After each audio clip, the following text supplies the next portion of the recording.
is this, and why are you going, and what are you hoping to achieve? All of our reconnection to date has been focused on, first and foremost, letting people know that New Zealand is open for business, but a very strong focus on trade, particularly for this trip. We've timed it into Europe to coincide with a very intense period of our negotiations around the EU-New Zealand Free Trade Agreement. And so that will be a big part of the work that we do over there.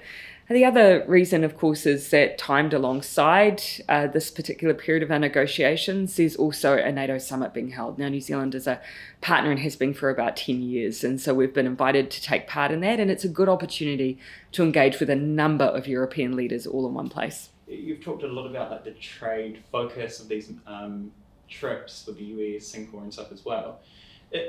Is kind of a values conflict going on as well? Does a values-based diplomacy and stuff like NATO tends to be more, like peace, military type stuff. Is that a focus, or is it always on trade?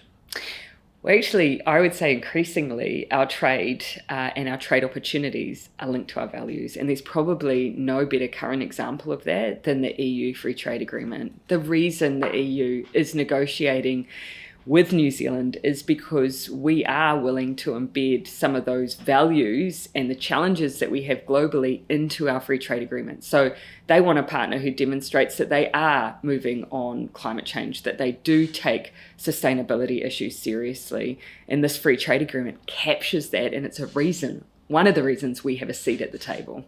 The EU Free Trade Agreement, had a June deadline, was it? So are you hoping to get over there pretty much? You're only there for like a few days or a day. Sign it then, get it done? What can be done in that day? Ultimately, my role is to help support negotiations. And in the lead up even to this trip, have had a number of phone calls and contact with other leaders, all around continuing to push these negotiations, which are with 25 plus economies, which means 25 plus negotiating teams. It's very complex. And so this period on the ground is only one part of what has been 4 years of work. It is too soon to say what stage the talks will be when I arrive and when I leave. But the most important thing is progress. And like tangibly, what does it mean? Like the main headline so far has been that can we call feta? Well, of course, the EU now aren't essentially negotiating with anyone who isn't willing to take on the issue of what they call geographic indicators. Now, New Zealanders will be familiar with this. There was obviously the process around what can be called champagne, and this is no different. This has been part of the EU's bottom line in negotiations, is to jump into this space. But what's in it for New Zealand is significant. For some of our major exporters, they don't have an even playing field in Europe. Some of them can't access the market at all. It's just not commercially viable. Take kiwi fruit. They experience tariffs that one of their biggest competitors, Chile, don't. And so it's all about making sure that we get commercially meaningful outcomes for as many of our exporters as we can, and to give them the opportunity to enter into this market. Is this mostly agriculture based? Like we've talked about kiwi fruit, wine, cheese already. Look, it is very important for our primary producers, and so yes, everything from onions and kiwi fruit through to dairy and beef. But of course, it's also about the ability to more easily do business around digital services and trade, digital services as well. The NATO summit. What are you hoping to get from that? And it is known to everyone as like a mega power of military might.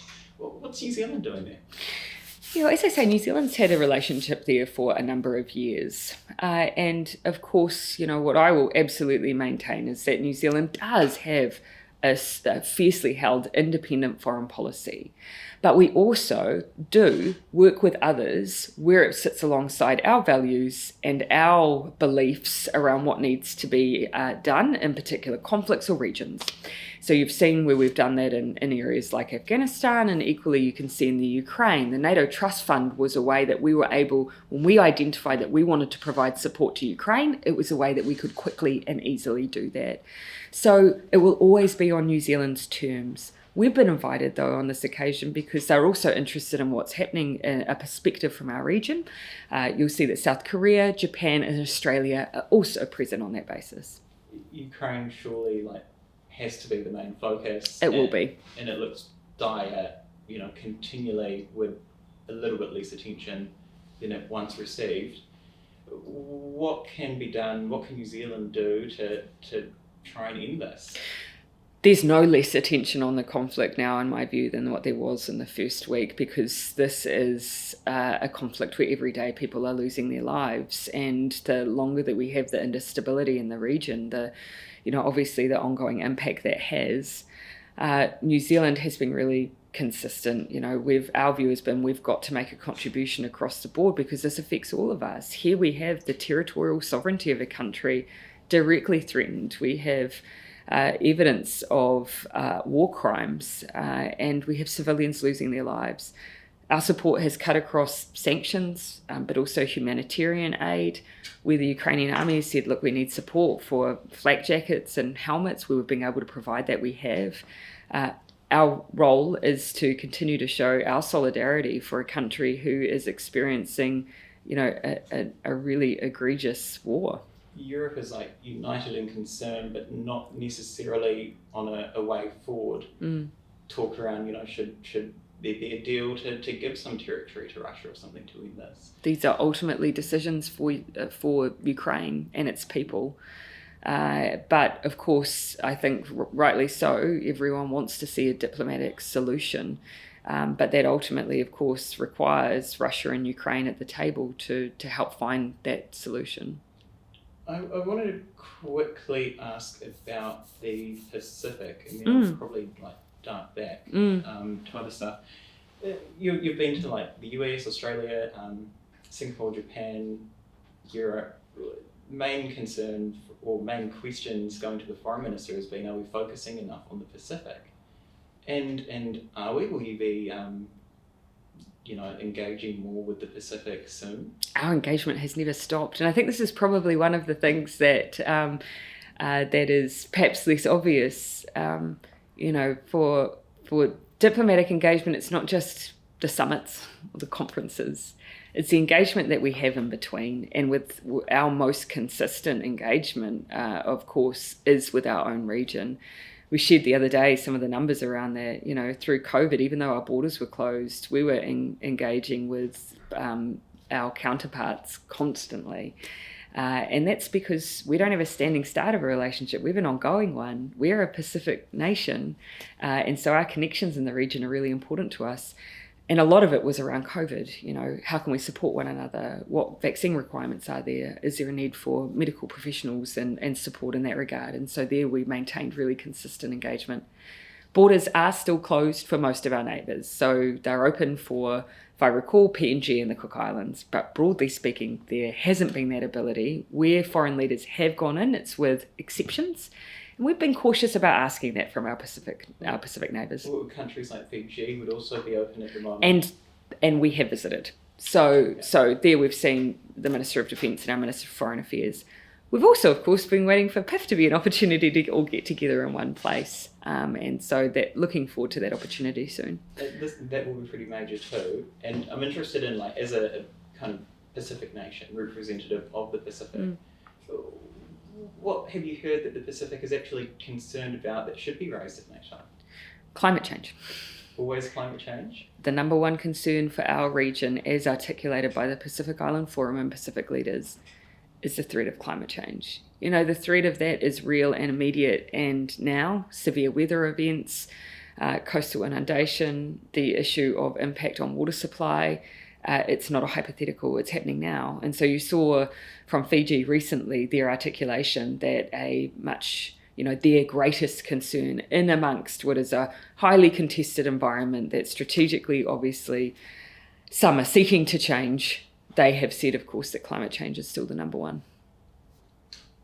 And that is on the NATO agenda as well.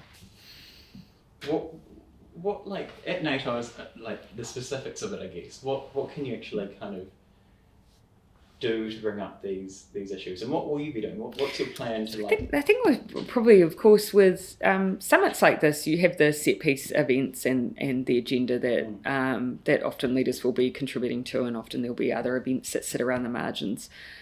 But what I found that actually what's just as important is the bilateral engagement you have with other leaders while you're there, and so that will be really important for us. Here we have a large number of European leaders all in one place. It's an opportunity for New Zealand to meet one-on-one, to share our views of what's happening in our region, keeping in mind that the basis of all of New Zealand's foreign policy approach is to maintain peace and stability. Peace and stability. We don't want an escalation in tension. And so that's a message that we share very openly and clearly, and will continue to do so regardless of the forum that I'm in. Is it escalation and tension avoidable at the moment, do you think? It seems grim in many ways with economic issues. Yeah, it's a tough environment. It's a tough environment because keep in mind, of course, some of the things that exacerbate these issues are the economic conditions as well of a nation. And in the aftermath of the pandemic, everyone is going through an incredibly difficult time. Whether you're a Pacific nation that's previously relied on tourism and you've seen the devastation of closed borders, or whether or not you're one of the many countries experiencing rapid increases in the cost of living due to inflation, it is a very tough time. Add to that the ongoing pandemic management and a war. There's a reason for us as nations to come together and discuss solutions and ways that we can further build our peace and stability. Is it avoidable then, or? Is it avoidable? Well, I think our best chance of de-escalation is always dialogue, always. And that's where those diplomatic engagements are really important to us. You know, of course, no one wants to see the war in Ukraine. Everyone wanted a diplomatic solution. How can we make sure that we're always preventing rather than responding? I was watching Biden talk on inflation yesterday. He seemed a lot more optimistic around, like, yes, it can be controlled. And I guess when you're in the US, maybe it can. I don't know. But like as the Prime Minister of New Zealand, do you feel often that you're being asked to solve issues that maybe New Zealand can't solve? We can respond though, and so that's where we've got to make sure that we are identifying the areas where we can make a difference. There's no doubt that the impact, the inflation that we're seeing in New Zealand, there's a number of significant international factors that are very difficult for us to control, but we can respond. And so our job is to make sure that we try and cushion as much as we can the impacts, and also reduce the impacts on New Zealand overall. And so everything from low unemployment matters. Imagine massive increases in the cost of living and high unemployment and high debt levels. So low unemployment, contained and low debt, and those extra things we can do like the cost of living package to help get us through, whilst of course, our forecasters continue to predict that it will ease, but 2022 is going to be tough.